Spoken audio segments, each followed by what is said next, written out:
wabarakatuh. Selamat siang, salam sejahtera bagi kita semua.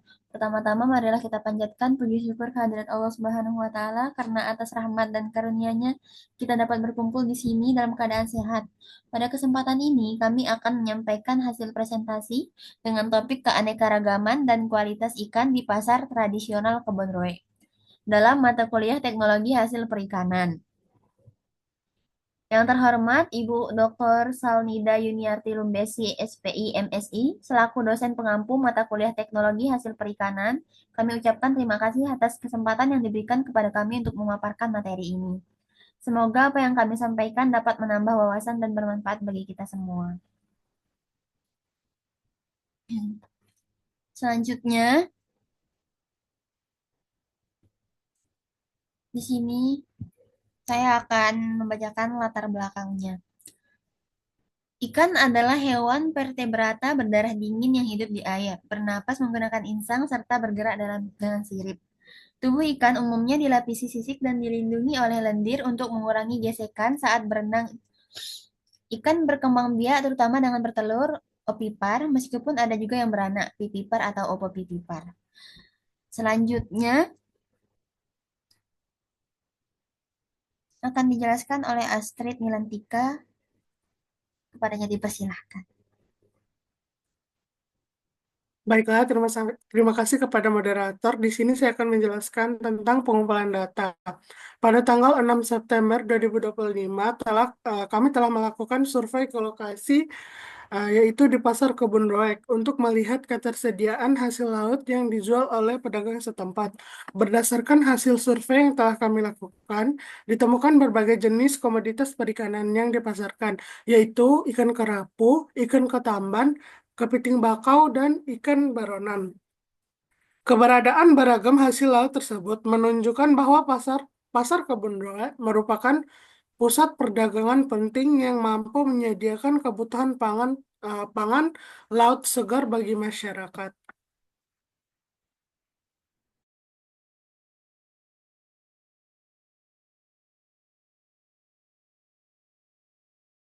Baiklah, di sini saya akan menjelaskan tentang ikan kerapu.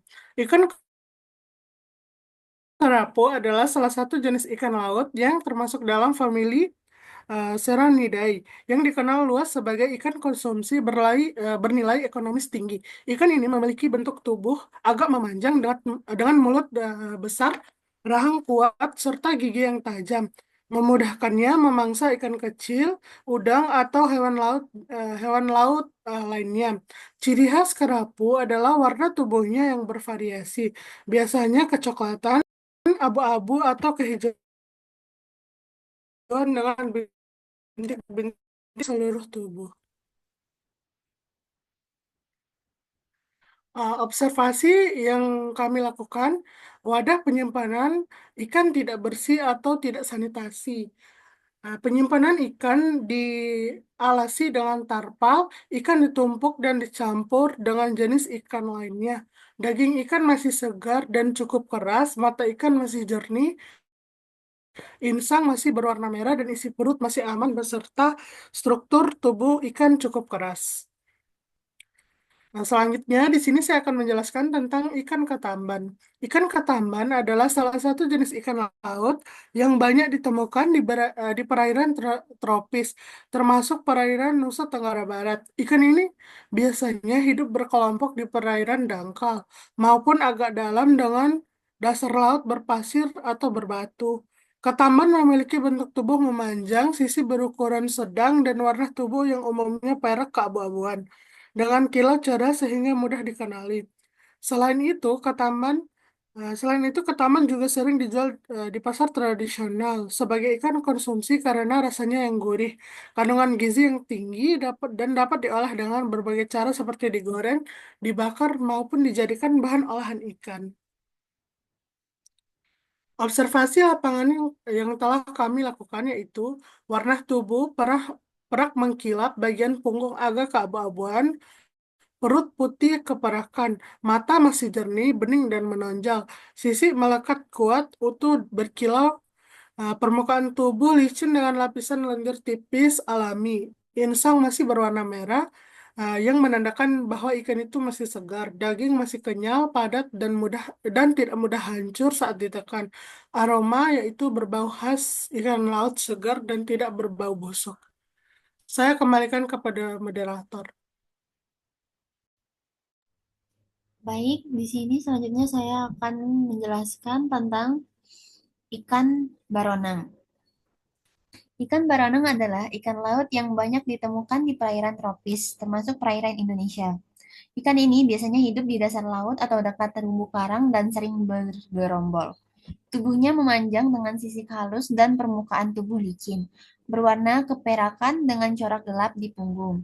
Baronang merupakan sumber protein yang baik dan banyak dikonsumsi masyarakat pesisir, dapat diolah, digoreng, dibakar, atau dijadikan masakan laut lainnya.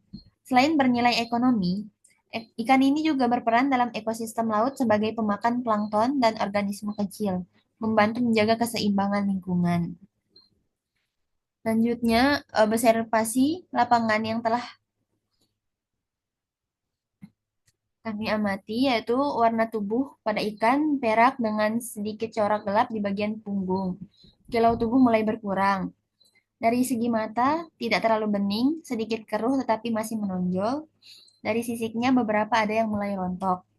Permukaan tubuhnya masih licin, tetapi lapisan lendir mulai menipis. Insangnya berwarna merah agak pucat, menandakan ikan mulai tidak terlalu segar. Daging masih agak kenyal, tetapi sedikit lebih lembek dibanding ikan sangat segar. Aromanya masih berbau ikan laut segar, namun aromanya tidak sekuat ikan yang baru ditangkap. Selanjutnya saya akan menjelaskan kepiting bakau. Kepiting bakau adalah jenis kepiting yang hidup di ekosistem mangrove atau hutan bakau. Tubuhnya relatif kecil hingga sedang dengan cangkang keras berwarna coklat kehijauan atau kemerahan. Kepiting ini aktif pada saat air pasang dan memakan detritus, sisa-sisa tumbuhan, serta hewan kecil di sekitarnya. Kepiting bakau memiliki peran penting dalam menjaga keseimbangan ekosistem mangrove karena membantu proses daur ulang bahan organik. Selain itu, kepiting ini juga menjadi sumber protein bagi masyarakat pesisir dan sering dikonsumsi sebagai makanan laut. Selanjutnya di sini saya akan menjabarkan tentang observasi lapangannya. Kondisi fisiknya yaitu masih aktif bergerak, cangkang keras utuh tanpa retak atau kerusakan. Warna tubuhnya yaitu pada cangkang berwarna coklat kehijauan dengan kilau alami. Capit tampak segar dan kuat. Cepat bergerak ke berbagai arah menunjukkan tingkat kesegaran tinggi. Semua kaki dan capit lengkap, tidak ada yang patah atau lemas. Aromanya tidak berbau busuk, berbau khas laut segar alami. Masih hidup dan responsif saat disentuh atau digerakkan. Selanjutnya di sini akan dijelaskan oleh Astrid Nilantika terkait fase rigor dan fase non-rigornya. Kepadanya dipersilahkan. Baiklah, terima kasih kepada moderator. Di sini saya akan menjelaskan tentang fase rigor dan fase non-rigor pada ikan. Fase non-rigor atau pre-rigor mortis adalah fase setelah ikan mati tetapi ototnya masih dalam keadaan lentur, elastis, dan mudah digerakkan. Pada fase ini, cadangan energi atau ATP di otot masih ada, sehingga belum terjadi kekakuan. Fase ini merupakan kondisi paling segar dari ikan dan sangat baik untuk dilakukan pengolahan. Yang kedua adalah fase rigor atau rigor mortis. Adalah fase ketika otot ikan mulai mengalami kekakuan akibat habisnya cadangan energi atau ATP dalam otot. Ikatan antara protein otot atau aktin dan miosin menjadi permanen sehingga tubuh ikan menjadi kaku dan tegang. Fase ini membuat daging lebih sulit diolah dan mudah merusak jika diproses. Jadi perbedaan utama antara kedua fase ini adalah non-rigor otot masih lentur, ikan sangat segar. Sedangkan rigor otot kaku dan kualitas pengolahan lebih rendah. Di sini saya akan menjelaskan contoh fase non-rigor dan rigor pada ikan kerapu. Setelah ikan kerapu mati, ototnya masih lunak, lentur, dan kenyal. Pada fase ini, filet kerapu lebih mudah diproses. Hasil daging tetap utuh, putih, bersih, dan tidak hancur. Kesegaran sangat tinggi, aroma masih segar khas laut, sehingga fase ini paling ideal untuk dilakukan penjualan atau diolah menjadi sashimi maupun fillet segar. Kesegaran sangat tinggi, aroma masih segar khas laut, sehingga namun fase ini hanya berlangsung sebentar, sekitar lebih dari 2 sampai 4 jam pada suhu ruang, bisa lebih lama bila disimpan dingin. Yang kedua, fase rigor. Fase rigor pada ikan kerapu terjadi setelah cadangan energi atau ATP dalam otot kerapu habis. Daging kerapu menjadi kaku dan keras, membuat ikan sulit dibentuk atau difilet.